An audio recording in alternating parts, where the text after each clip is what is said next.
have just been harvesting boysenberries, zucchinis, cucumbers, beetroot, more zucchinis, the herbs that are always there. It is a fabulous time in the garden. It is officially December, that means summer's started. It is also the Christmas month. So I'm going to give you a full tour of my garden. I'm excited about it, there's so much happening. But I'm also going to give you some great gift ideas for anyone you know who loves gardening or who you're trying to get into gardening. I'm going to include gifts that cost you absolutely nothing. There's some gift ideas that cost $1.50. There are also some gift ideas that cost around $500. So there's a full range depending on who you're looking for, what your budget is, whether it's a group present. Oh, don't even think about it. Oh! Right back. My name's Christy Cooper. I am the Green Thumbed Reporter. Come and see what I'm growing. You can cut that off there and deep fry it.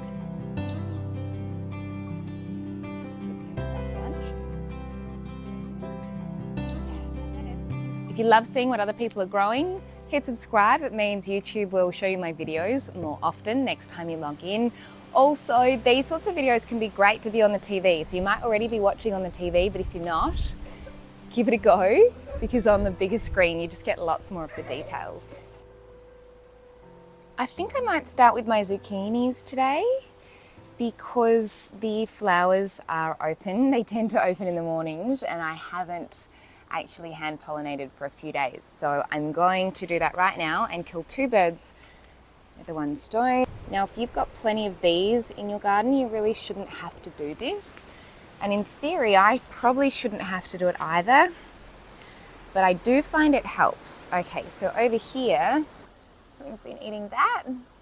Maybe a rat, but that one looks really good. So you win some, you lose one. And these guys look lovely. I imagine those flowers will open in the next couple of days. So if you're familiar with zucchinis, this will all be old news to you. If you are not, if those flowers that are attached to these fruit don't get pollinated by the boy flower, which is one that looks like that with no bulge, they just won't turn into zucchinis. They'll die and they'll drop off. You can see I have tied this up here, trying vertical zucchinis for the first time. Let me take you down the back. I panicked a bit and I cut these ones all back because they were getting that real mottling on the leaves, and now I've figured that I might have stuffed it up and maybe I should just leave them be. So I cut the whole lot back of this one, worried about it, and see, look, the new leaves, that one looks pretty normal, that one has got the white stuff on it, and that one's different again. So taking a look down here, I can see a boy zucchini flower, which I'll get some of that pollen on here. And I can see a bunch of little female zucchini bits there. It's on a root, didn't it? And the flowers aren't open, but I'm going to pull this one off because I can see that one's no good. And I just don't want to waste the energy. While I'm down the back here, what should I show you down the back? Yeah, there's capsicum there, leeks behind it that all seem to have been flattened, no idea why. And corn. Quietly really pleased with how that corn is going. I suspect I'm actually going to run into big problems as it continues to get bigger, because you can see it's quite windy today, and I think, I'm not sure how that's going to manage in the wind. I won't need to worry because this is all changing through here. You'll find out in a few days' time. Very, very exciting. Speaking of wind, this little structure I've told you about before, disaster, not working. A couple of days ago, I would have been like, I'm so excited about these. I'm just tipping that up so it's because it's fallen over. And today I've come into the garden and gone, yeah, look.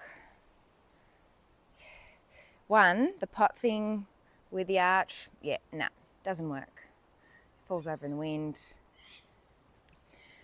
And I was excited because these beautiful berries were starting to turn into real boysenberries.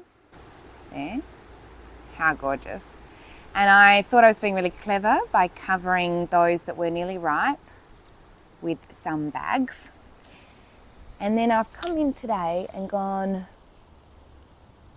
So, I don't know what, something has been inside that bag. You can see one berry there and another one that has been munched on by something that has literally just gotten into the bag. And this bag over here, something's eaten through it, damaged the bag, squished the boysenberry, and then just made a mess. So I need a new berry plan. I've got some friends who are brilliant at berries, and I'm going to go and ask them one more time if they'll do a video with you. Look, it's just falling over as we speak. Yeah, disaster. So down here, I've got my lettuces over there are finished. My beetroots are still slowly growing away, and my fennel's looking really good actually. Quite pleased with a couple of fennel in there. Again, look, that's a fennel that got access to lots of light, and that's a fennel that got smothered by my other plants. They will put in at exactly the same time. It shows you the importance of sunlight. And I've got a couple of beetroots that look like they might be nearly ready down here, so let's give this one a go. Oh yeah. Yeah, nice. There we go. Beauty. Gorge. These are yellow zucchinis, obviously. I think it's okay to pollinate them with the pollen of the different zucchinis. I guess we'll find out.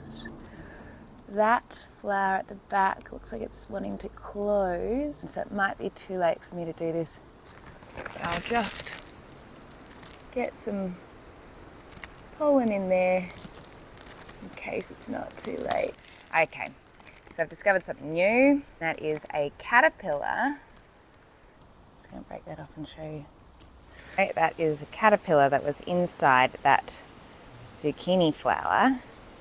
This guy has discovered that zucchini flowers are not only edible but yummy. This guy hasn't yet tried them deep fried. Now I am in the process of editing a video that's all about caterpillars and aphids. The great news is I don't have aphids in my garden at the moment, so I'm actually having a really hard time getting enough footage of aphids. If you see any aphid outbreaks in your garden, get a little video clip for me as close as you can and as clear as you can, and email it through to me. I'll put my email address here so that I can show people exactly what sorts of different presentations they can look like in different spaces and different gardens. That would be a huge help. Lots of beautiful little baby zucchinis that have the potential to flourish in there. Zucchini flowers are edible and delicious. A lot of people will eat the male flowers because they want to leave the female flowers to hopefully turn into fruit. But you can also eat the female flower. You can cut that off there and deep fry it in just like a light tempura batter. Stuff it with some cheese or whatever you want, or nothing if you don't want to, and they're delicious. Another little trick which I learned from Nonna is if you store them on some damp, this is the flowers we're talking about, on some damp paper towel in the fridge and wrap them in damp paper towel, they actually do last quite well. Now I was looking at this zucchini thinking, great, you're ready to pick, and then I saw it from the other side and a creature has felt the same way. So I know I can actually chop that off, and I'm not going to waste that because that's a beautiful zucchini. All right, before we head back down, I should probably show you the rest of these garden beds, which are going beautifully. I'm really excited that this archway is starting to get covered by beans, climbing beans. I really haven't had to do anything to train them up there. They've just found their own way up there. And I haven't had a close look recently to see if there are many beans growing. I've got lots down the bottom. These are a bit younger. There's lots of flowers and not, oh, some little tiny baby beans there. And they'll all grow pretty quickly over the next few days. And on the other side, my passion fruit tree is doing really well, to the point that it's a problem because it's going to be way too big. But I'm excited because we haven't had passion fruit before, and these flowers are just spectacular. I am also a little bit apprehensive because the possums love these, so, and my plant's not big enough to, I guess, have an abundance to be able to share with them just yet. So it'll be interesting to see if we get anywhere there. Now, something I've learnt recently with grafted passion fruit plants, they are likely to grow, what do you call them, rootstock, I think, out of the grafted bit. So this is the passion fruit plant you want. Here is the plant that you don't want. It's the rootstock, so it is basically a really strong root system to make the top part of the plant healthy. But if it starts growing sprouts like this, I've had to cut a few of them off already, they can go gangbusters. So you don't want the plant that's down the bottom of the graft to grow at all, because it'll take all your energy away from the top and it then might take over your garden. So keep an eye on your passion fruit plants. If they're grafted, watch for anything that is growing below the graft and cut it off. Down here we have got growing beetroots. Down there, starting to form little bulbs. Spring onion around here, doing really nicely. Lettuces through here. You might remember I planted all of these, were from my favourite Werribee nursery. These are those yellow sun gold tomatoes.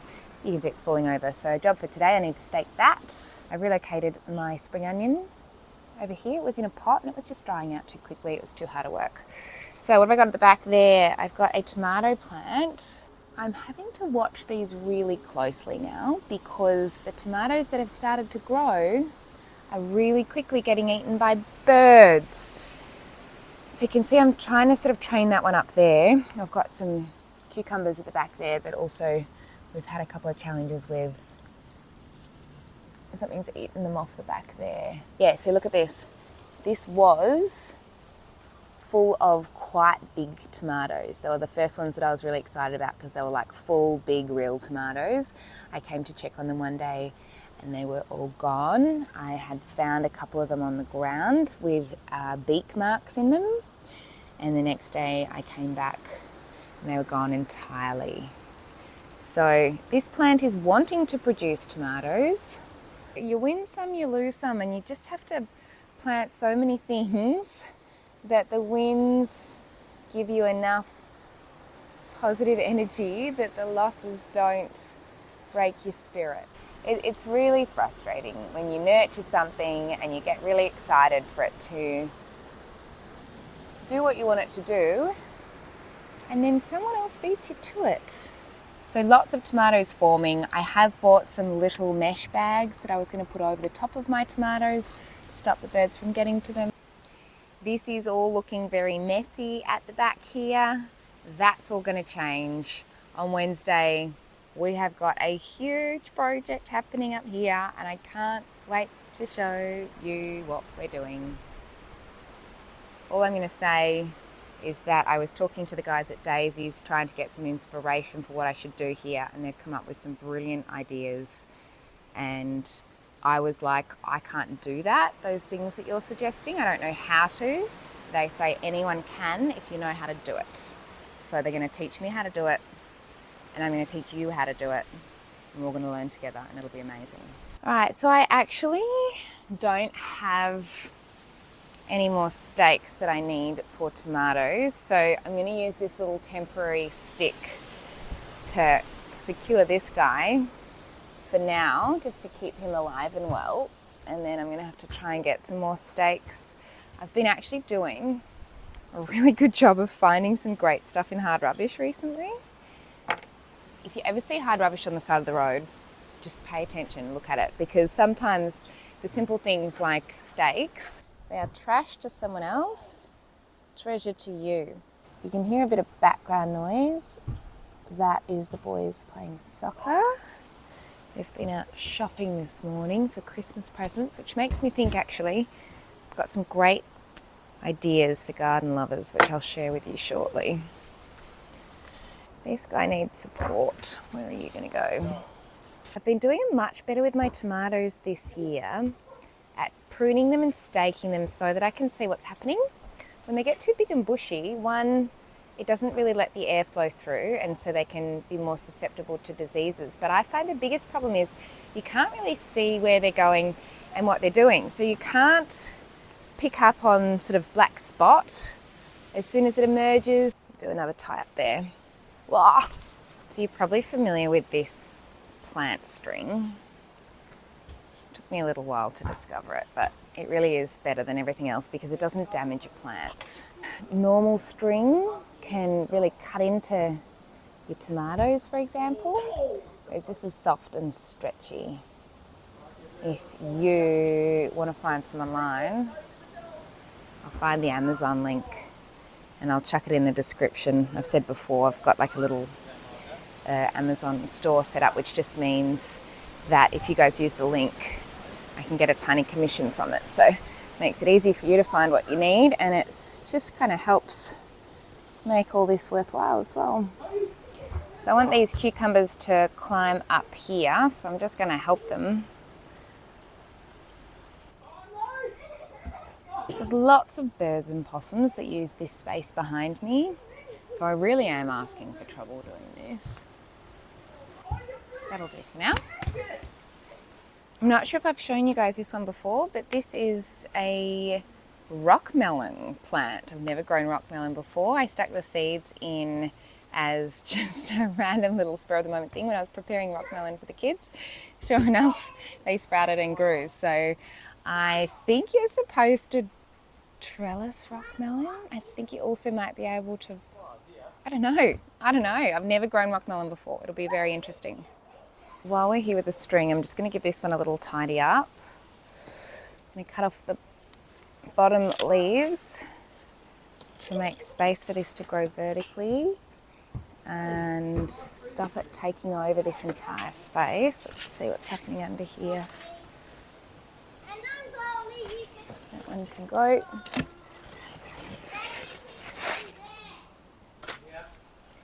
And no, I'm going to keep the others actually. They all look okay. They're not blocking too much sun from the rest of my garden yet. And I will just tie this up here. It's a shame. What do you reckon that was?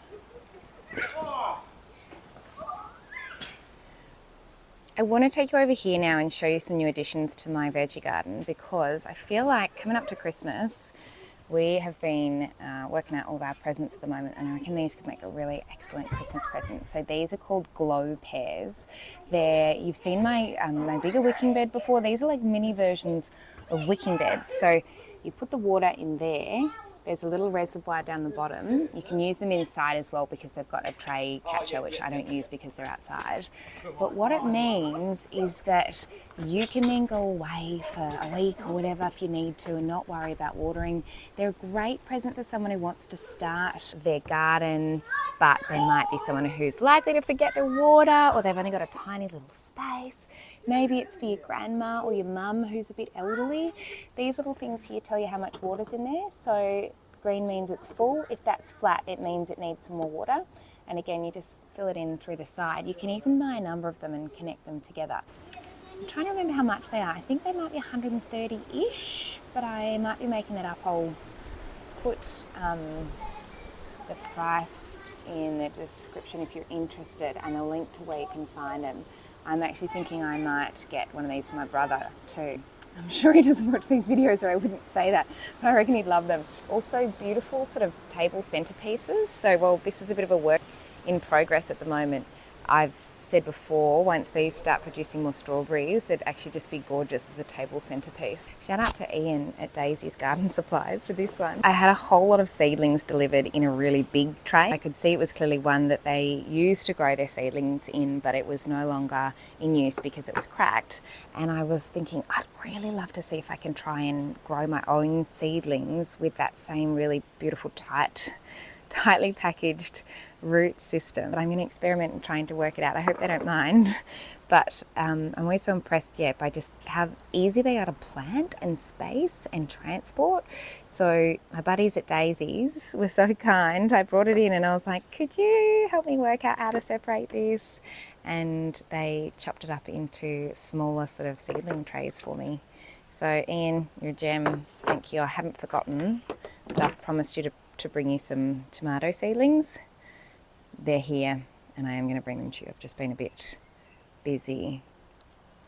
I think they're zinnias. I need to get them in the garden. So while we're talking about wicking beds, I imagine if you're looking for gifts for Christmas, you're not going to have a huge budget. So $130 might be more within budget for your really special people you're buying for. If you have got a bigger budget and you're wanting to buy something for a loved one who likes growing but perhaps doesn't have the ability to water every day, maybe they're working, maybe they're a bit older, these sorts of things are genius. So this is my Food Cube Slim. You can also get the full Food Cube. As I said, they're not cheap. These I think retail for around $3.50-ish. I'll find out exactly and I'll link to it in the description. Then you literally don't have to do anything. You can put your plants in, fill them up with water, and even if this was someone who didn't have capacity to water at all and you were visiting them once a week, once a fortnight, you can do that yourself. You can come and fill it up for them. That reservoir will last for a really long time. You can check over here. I shouldn't have it up, I should have it on the side, but you can check how much water's in there and whether it's full. And if it is full, it waters from the bottom. So anyone who you'd love them to be able to grow their own things, you'd love them to be able to potter and have a green space, but they just can't manage that upkeep by themselves, it's a brilliant solution. Now this bed is from last season, so it needs to probably be pulled out and freshened up, but I'm still getting lots of snow peas in here, so I don't want to pull these out yet. My coriander is going to seed, but as I've learnt recently, these are the most brilliant flowers for attracting beneficial insects into the yard. So when I pull that out, I'm tempted to even replant that somewhere just so I can keep those beautiful flowers. And my parsley, I think that's one parsley plant. It just keeps going and going and going. I've got beans down over here, which are growing almost too big and strong because they are taking away from the plants at the back. I'm starting to learn all about insects. I think that might be leaf miner through here, but that's the whole point of nasturtiums. You want your nasturtiums to get the bugs so that your other plants don't. Pretty sure that's leaf miner. So you can see lots of luscious growth at the front, which were the first things I planted, which are taking a little bit of sunshine away from those at the back. So I might trim them back a bit. Got a tomato plant here that I need to stake. Got capsicums here, and then some smaller capsicums at the back. These ones I'm very excited about because they're going to be the ones the kids enjoy the most. They're little snack capsicums. So I'm a bit nervous that they're not getting enough sun because there's been so much fabulous growth here.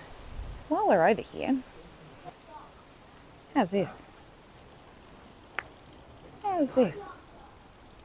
Tomatoes galore. I'm thinking I probably should put those little bags over these tomatoes so that our friendly four-legged friends and our winged friends don't discover they're right before I do. And my beans are still doing nicely over here in these ones. They were actually starting to look a bit funky up the top, so I actually cut the top levels off and now they seem to be doing a bit better.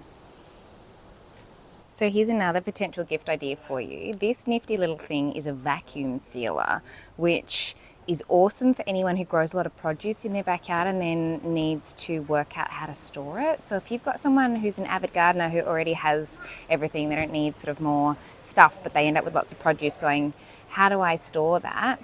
It's a little vacuum sealer. You can put the produce in these bags, seal them tight. They also have a function where you can vacuum seal jars and stuff, which is great for food preservation.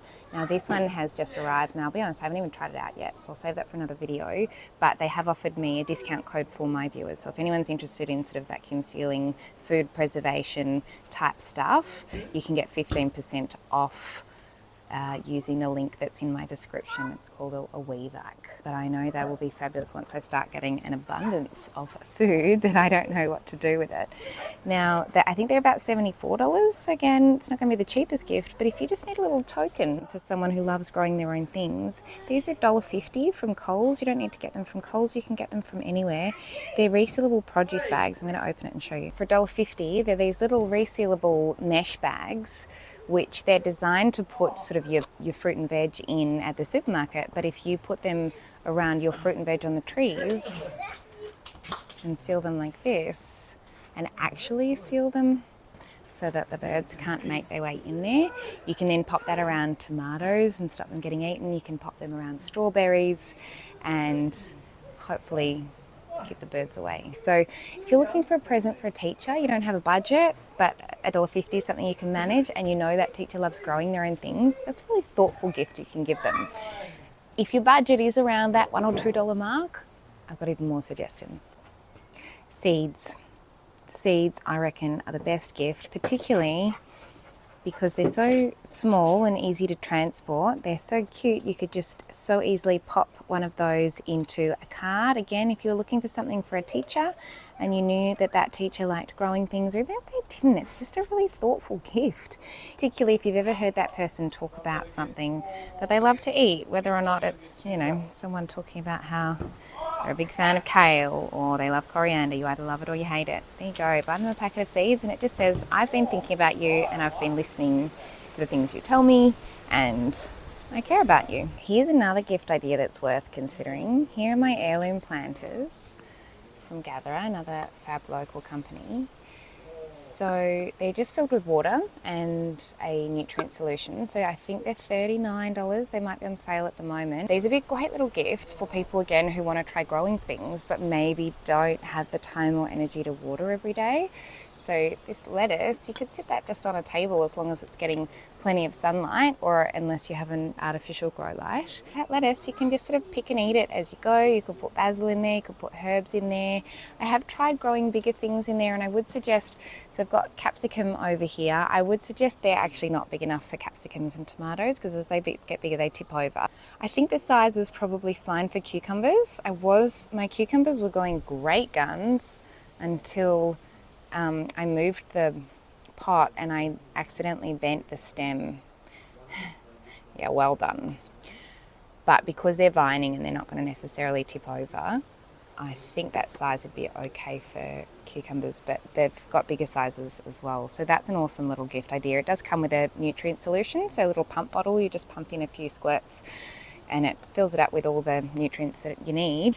And it also is going to be very, very safe if you go away over summer for a week or two. So there you go. More tomatoes in the back. Can't remember what variety that is, but you can see some growing there. And my lemons. This is a new lemon tree that we bought from Garden Lovers on Wattle Tree. You will have seen my last few videos. It was in there. We've tried growing lemons in pots a million times before, and they never tend to work out. We've finally got these in the ground, and those little buds do look like they're actually starting to form into fruit, unlike on the other trees. Will I show you? Yeah, I'll show you. I get the buds and then they fall off. With lots of flowers, lots of fruit, as in tiny, tiny little things that don't tend to turn into edible lemons. I'm excited by this one. This is also interesting. This is dill. I don't even like dill, but my husband does. This one started bolting really quickly and I left it because it just looked really pretty. And I then did this video with an entomologist all about attracting beneficial bugs into your garden, which I'll link to in the description. And he said one of the best things you can do is to let your herbs bolt. So your coriander, your parsley, your dill, they form these beautiful flowers, and your beneficial bugs love these flowers. And when I say beneficial bugs, that's not just the bees to pollinate your flowers, that is your lacewings and your ladybirds and your hoverflies that will come and eat all of your aphids and caterpillars. Genius. Genius, genius. Probably need to pull off these ugly spent flowers on my dahlia plant because the new dahlias are beautiful. Someone asked me in the last video what variety they were. They're tropical breeze dahlias. Really small, compact and nice, but getting absolutely smashed by what I assume is caterpillars. I can never find caterpillars on there though. I don't know what's eating them. And at the back here is the dahlia bulb that I planted. That was a gift from one of my viewers, Kay, and that's growing really nicely. So that's a dwarf plant, which will stay small. This is a big one. I need to find a better staking system. I really need to just go and find a whole lot of bamboo. You can see how great the bamboo is over here. Probably need to frame that up with bamboo too. Here's my salad bar over here. You can see how much everything's grown since the last video. These are all doing really nicely. So yeah, all different types of salads and kale.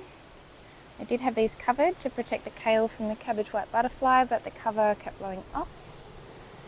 So I've got to find a new plant, and this is my watercress. I love this lettuce. I love how they all just grow differently and curl differently. There's my salad bar there. Let's take a better look at my corn now, which is blowing over in the wind. I need to find probably a better support system for that. But hey, that's corn in a Melbourne backyard. That's cool. In a pot. That's cool. I haven't grown corn before, not successfully at least, so I'm really pleased with how they're looking. More tomatoes over here in another pot. I haven't taken a good look at these recently, so I'm not even sure. Oh, there we go. I'm not even sure what I'm looking for, but I can see a lovely one growing there. The boys were playing Spotlight and now they're watching to get some tips, so that's what the background noise will be. I'm going to show you my Anyone Can strip over here. I've talked to you about these before. I just want to show you that even without getting anything fancy or having space, you can grow almost anything in pots. So these are my cucumbers. They're supposed to be mini cucumbers. I reckon it's time to harvest that one. Kids can have that for lunch. Or a snack, obviously it's not going to be their lunch. Lots of new growth on there. So let's see how Tony's whoppers are going. You can see these are going to be big tomatoes because of how spaced out they are. But at the moment they're still flowers, and have they started? Haven't started forming fruit yet. I might need to find a better support structure for those, because assuming they grow as big as I'd like them to, they're going to be really heavy.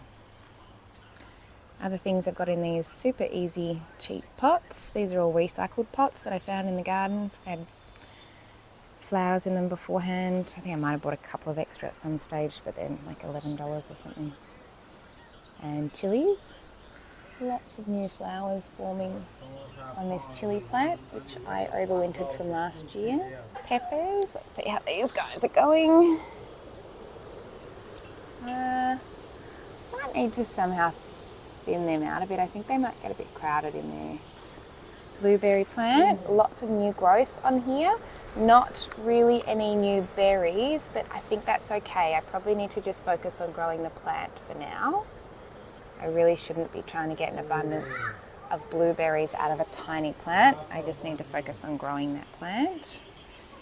And those potatoes that I started to harvest in the last video and then decided to stop. Just spotted a little cabbage white butterfly in the background. If you see these in your garden, they look beautiful, but they lay eggs that turn into destructive caterpillars that eat all your brassicas. Let's get a close up for you. There you go. Lovely looking butterflies, very destructive. So here's some other gift ideas. Anyone who loves spending time in the garden will be excited about a great pair of secateurs. I'm using these today. Not ideal. They work, but secateurs are so much better. Of course, if you have time, growing your own seedlings, even better. And if you can use seeds that you've saved from last year and soil you've already got, compost you've made yourself, it'll cost you absolutely nothing. I have to say I'm pretty excited by everything that's happening in the garden at the moment, and also it's been really fun to see a big uptick in the number of people watching my YouTube videos recently. I have largely my mother-in-law Mary, or Nonna Mary, to thank for that. I did a really quick garden tour with her this time last week, and it's since had 18,000 views, which is my most popular video within a short period of time yet. It took me 15 minutes to film and probably half an hour to edit, because it was just real. It was literally just clip a microphone on, let's go, and I'm just going to record everything that happens. And so many of you loved that. You've asked for more of Nonna, more of Pa. She's loved doing it for you, so I can promise you there will be more of that coming. I've had a few other people also suggest to me I should do like a Nonna series.